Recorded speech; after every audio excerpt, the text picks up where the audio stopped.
Hello and welcome back to Technology Now, a weekly show from Hewlett Packard Enterprise where we take what's happening in the world and explain how it's changing the way organizations are using technology. We're your hosts, Michael Bird and Aubrey Lovell. And in this episode, we're talking about something extremely important. In fact, it's a piece of legislation which could change the tech industry for the foreseeable future, the European AI Act. We'll be looking at what exactly the act covers. We'll be asking what it means for our organizations, and we'll be exploring what it could mean for the future of AI and its offshoot technologies. So if you're the kind of person who needs to know why what's going on in the world matters to your organization, then this podcast is for you. Oh, and if you haven't already yet done so, do make sure you subscribe on your podcast app of choice so you don't miss out. Right, let's get on with it. So, yeah, it's a complicated time for the world of AI right now, with seemingly endless questions around copyright, piracy, and legislation. We've covered the first two in this podcast before, and we'll link to those episodes in the description. But it's that last question that we're looking at today, the laws around AI, and there are several in the works. The G7 group of countries are proposing a code of conduct for companies developing AI technology to help reduce its risks and misuse. Canada, France, Germany, Italy, Japan, Britain, and the United States, as well as the European Union, first talked about this at a meeting in May, which has become known as the Hiroshima AI process.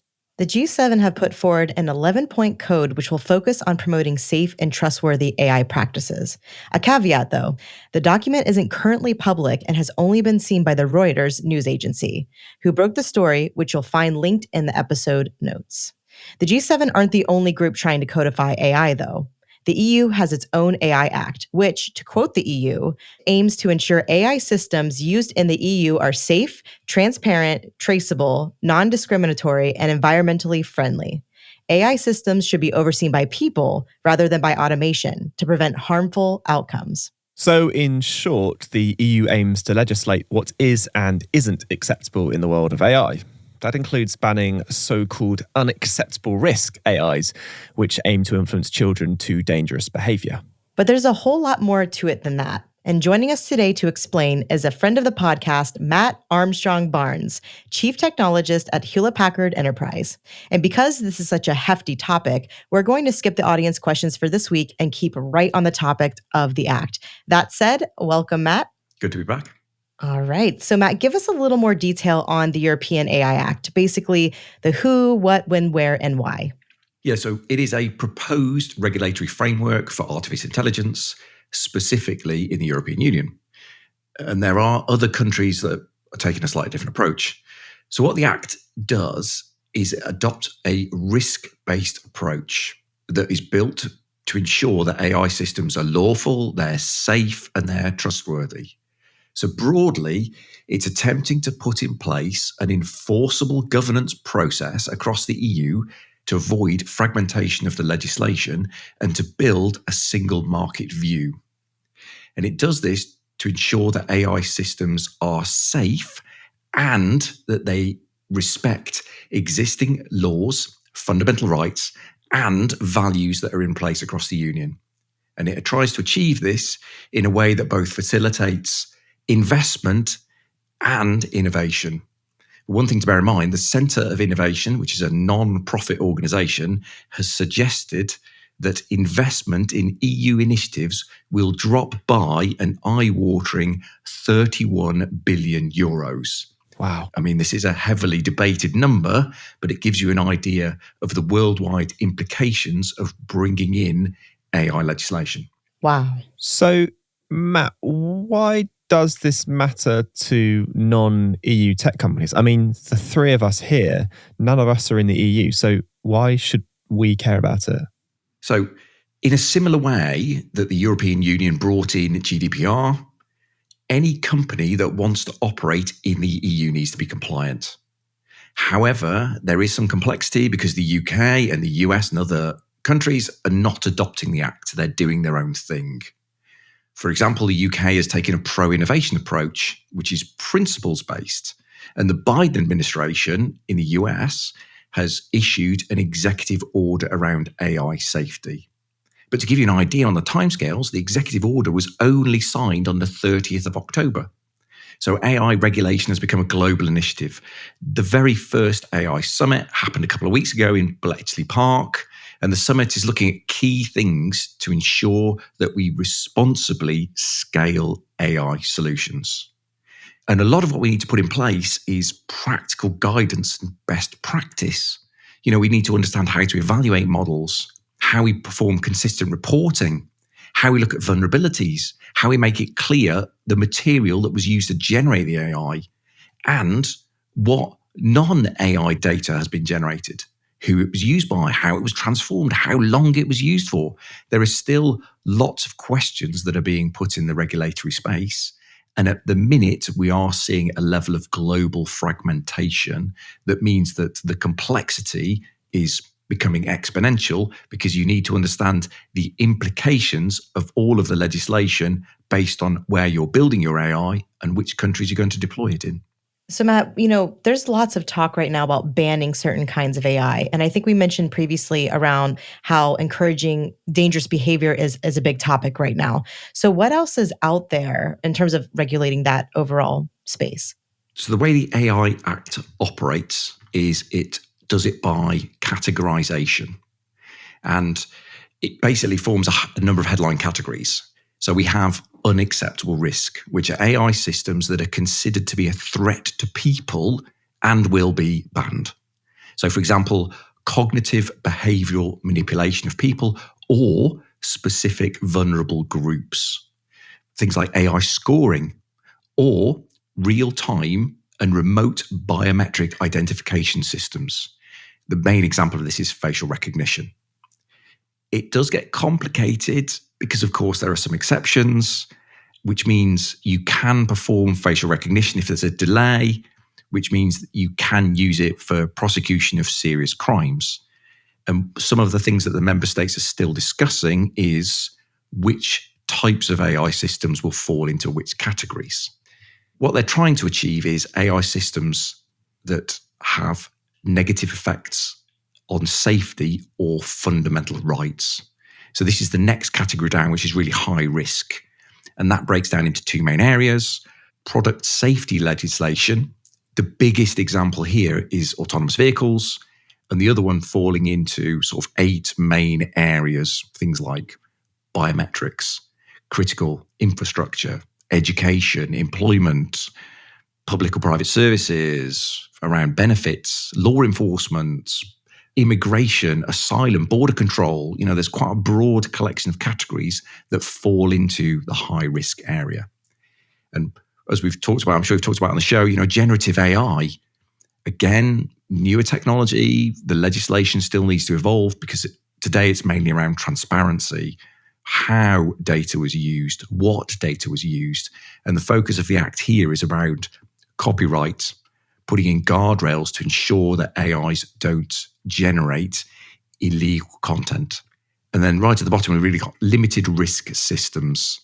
And these systems have to comply with minimal transparency requirements because even at the lower ends of the AI risk scale, we still need people to make informed decisions about the AIs that they're using. And people need to be aware that they are actually interacting with AI systems, not people. Absolutely fascinating. Thank you so much, Matt. And we'll be back with Matt in a moment for more on the European AI Act, so don't go anywhere. All right, it's time for Today I Learned, the part of the show where we take a look at something happening in the world we think you should know about. And today I've got some natural or unnatural gene splicing for you, Aubrey, Ooh. because researchers in China have planted the DNA of spiders into silkworms in order to get the silkworms to produce spider silk. They use gene splicing technology known as CRISPR to create the hybrid silkworms, which are otherwise completely normal. But why? Well, it's because it is a miracle material. Spider silk is as tough as Kevlar and as strong as nylon, and it could be an incredible fabric for protective clothing and even construction materials. But there's an issue. Spiders can't be farmed. They aren't social animals, each needing their own space. Nor can their silk be easily collected and spun. In fact, just a few garments have ever been created from it. A shawl made from spider silk in the wild in the early 2000s took 4 years to make and involved the silk of 1 million naturally collected webs.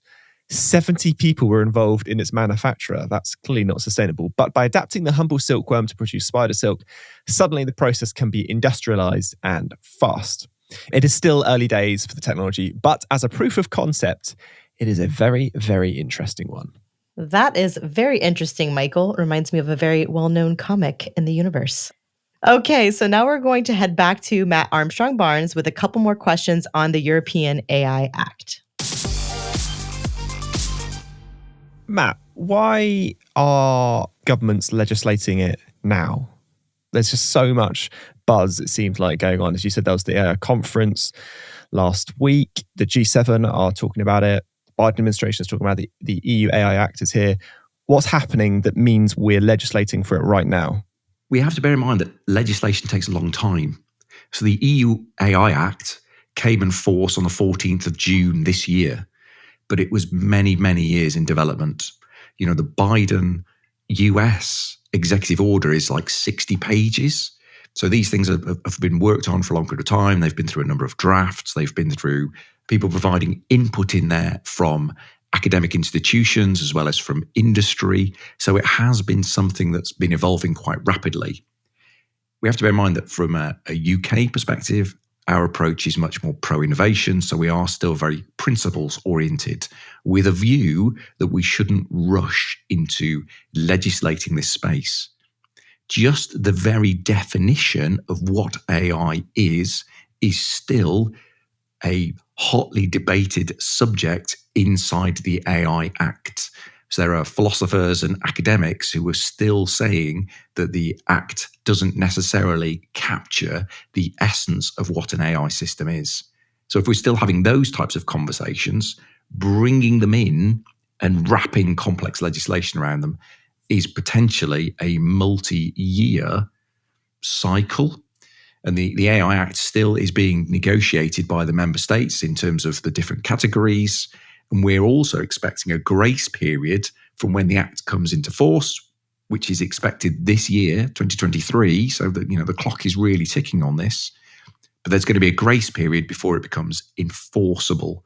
So you can still build AI systems as you want to today with a view that some of the compliance regimes won't kick in for another 12 months or potentially longer.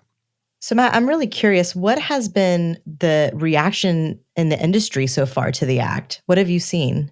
So I think legislation is a really important thing. Unfortunately, there's still quite a lack of understanding about what the EU AI Act or wider legislation means. And unfortunately, a lot of that expertise is lying in large organizations who have the broader understanding of what it means.